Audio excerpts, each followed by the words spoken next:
Hey folks, Darren here with some DTech looks at the Wyze Robot Vacuum. I got this thing about 5 days ago and I wanted to give you my early impressions of it before going in for the longer haul of a more detailed review. So the big deal about this guy is its price and a particular feature that it has for that price.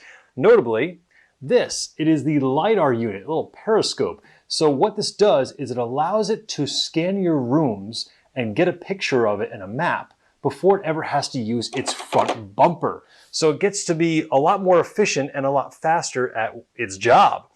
Now, overall, my impressions are good. I've liked it. It's my first robot vacuum, and it certainly is a fun thing to boot up for the first time. And the fun things that we've been having to deal with are, well, the dog and the kid, and notably all the toys that are around on the floor.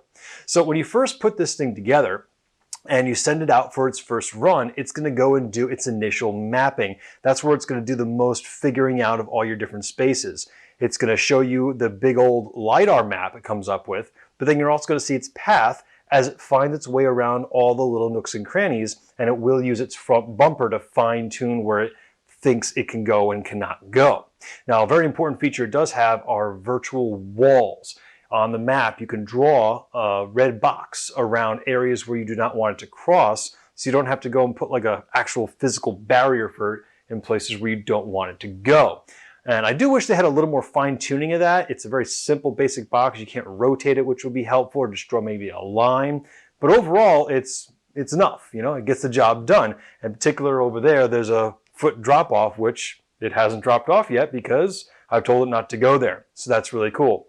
Overall, the cleaning performance is fine. Obviously, I'm not expecting it to be like a full upright vacuum, and I don't really mind if it misses a thing here or there. I just like the convenience of knowing that I can send this thing out on a more regular basis, because let's be honest, I don't exactly like to go vacuum all the time. So that little just extra bit of cleanliness is nice.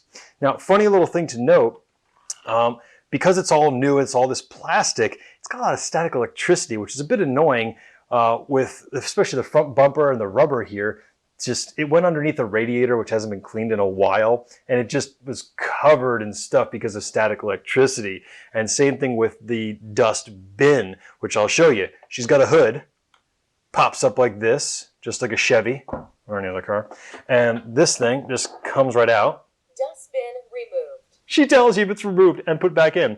That's pretty funny. So it has a HEPA filter here, and then you just open up the bin. It's kind of a little bit of annoying, just kind of pop it. And it's a little bin and it fills up pretty quick, especially if you got a dirty space with a kid and a dog. Now, if you did want to have the convenience of this emptying into a larger receptacle, there are robot vacuums that do that. The base charging station is able to suck it out, but this obviously does not have that because it's a budget unit. So this guy pops back in. Also, they give you an extra HEPA filter in the box that it just ships in, as well as an extra one of these front little roller brushes. They also give you this thing here. It's a little cleaner brush and a little slicer to get hair off the rollers. So that's cool. And then this just, has a nice soft close. Well, sort of soft close. Sort of like the toilet. And then on the front here, you got two buttons here, power button and the home button. So if it's off doing stuff and you're like, oh crap, I want it to stop right away, you can press the button and tell it to stop and then also resume without having to open the app if your phone is missing and this thing's about to, I don't know, run off with the kid or something. So on the back side is where the big charging contacts are. So it's pretty cool when you first see this thing go off of the charger, do its thing, and then it finishes and then it finds its way back, which is really cool. The odd things you'll notice when it first does its first run, it's going to be figuring stuff out, like I said. And that's where a lot of the quirks seem to happen. So I would say the experience has been watching it do its thing is, oh wow, that's so cool that it could do that. And then also, you idiot, why'd you do that? My feet feel clean, but I feel dirty. But most of those experiences were in the first run, the negative ones. But it is pretty cool. It'll go underneath pieces of furniture that can barely fit it, and it'll be able to find its way in and find its way out. And the first run, it kind of wiggled its way, and then the second run, it seemed like it knew where it was and didn't do nearly as much stumbling, and it doesn't use its bumper nearly as much. Another interesting thing I noticed it did in the first run, we had a balloon on the floor. So it's a balloon, it doesn't weigh anything, so clearly it should be able to just nudge it out of the way, but it doesn't know it's a balloon. So it literally like just nudged around and around and around the balloon. Obviously the balloon couldn't trigger the bumper, but it's tall enough to trigger the Lidar. So it just inched its way around the balloon, and we could see on the map it drawing a space around the balloon because it thought it was an immovable object. So one feature I would like to see them put in here is some sort of way to fine tune how aggressive it is with objects that it sees, because we have a kid and a dog and a lot of little toys that, yeah, they're light enough, they could be nudged out of the way. So it'd be cool to be able to tell this, hey, I want you to be more aggressive or less of aggressive in how you persist on a thing that you think is an object or you perceive as an object. So that would be really interesting and cool to see. And I think a lot of the things that I could possibly think of that I don't like about this, or I think that could be improved, I think is mainly software based. So yeah, it's pretty cool. Now I don't want to get too far into the weeds because again, this is my 5-day impression and I want to get a couple weeks into this and really observe it and see how well it performs overall and make sure it doesn't just die on us. So overall, it's pretty good so far. It's kind of cool. Like I said, it's our first robot vacuum, and the price point, it's $200 for the pre-order, and I believe $250 for the regular price, if I remember what they were saying. And you're really getting a lot for that, mainly because of the Lidar unit.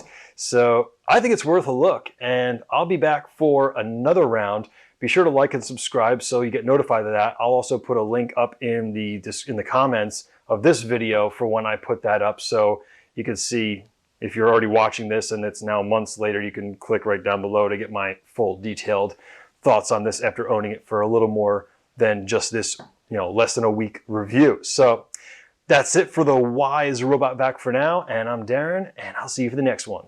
So here we have the moment of truth. We have taken the shipping box that the Wyze vacuum came in and made it into a little nook for it to hide away in, which I will show you just like so. And if this works, we're going to go ahead and make a nice box, maybe a plant stand. And the whole reason is because of that little dude over in the distance there who's playing around, who's going to get into it, and he loves to press buttons. And the Wyze has buttons right in the front of it. So here we're going to go and tell it to clean. Let's see if it makes its way out. Okay. It's already trying to turn. It is completely turning 360 degrees. This is not looking good so far. Come on, you can do it. So it's probably the Lidar, which is not happy. Wait, here she comes. Yes, you did it! You did it! Test number 2. I have reset the map so it has a fresh memory. So we're going to try and see if it can find its way out by making the fresh new map. Yes, the camera tracking is now focused on Eric, but now we're going to flip around and see what happens with the vacuum. Go ahead, buddy. Figure it out. There we go. Okay. So remember, it's starting completely from 0, meaning it's trying to start holding the map. So it's, figuring out, okay, I'm going to turn it left hand. Let's just turn it backwards. And here she is. Yeah, okay. So we're going to let it figure it a little bit out. To return to home. Yeah, we want you to go home. So, Charge. let's see if you can figure that out. Come on, dude. You can do it. You can do it, little dude. Come on, man. Yes, yes, yes. Come on, you can do it. Yes, it's doing it. It's doing it. Oh my God, it's doing it. Yes. It's turning around. It's turning around, which is good. Come on, come on. Come on. Tell me you're charging. Starting to charge. Yes, it worked. It worked. So baby just tested the whole Wyze vacuum nook, and I think he just managed to move it around, but I think it did keep his, whoops, okay buddy. Save yourself, uh-oh. Apparently, did you just, I think he just nudged it just off of the charger. I think. It didn't say it was doing anything, so I think it might just be now refinding the charging station. Good test there, very good test. Come on, go back to charge. It's spinning. Oh boy. Eric, you've already disproved the validity of this. Oh no, it's bouncing around. This is no good. Wait a minute. Wait, actually, let's reset it. It's doing a little final spin. And, yeah. Okay. Nice. All right, Eric, you have successfully done the baby test. So you were able to nudge it. You weren't able to get your little fingers on the button, but you were able to nudge it off of the charger, which then had to reseat itself, which it did. So good job. Good testing, little buddy.